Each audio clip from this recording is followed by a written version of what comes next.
பிடிக்குது கடலை நரை வந்த பிறகே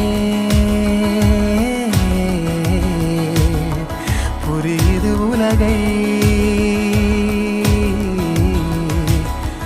நேற்றின் இன்பங்கள் யாவும் கூடியே இன்றை இப்போதை அர்த்தமாக்குதே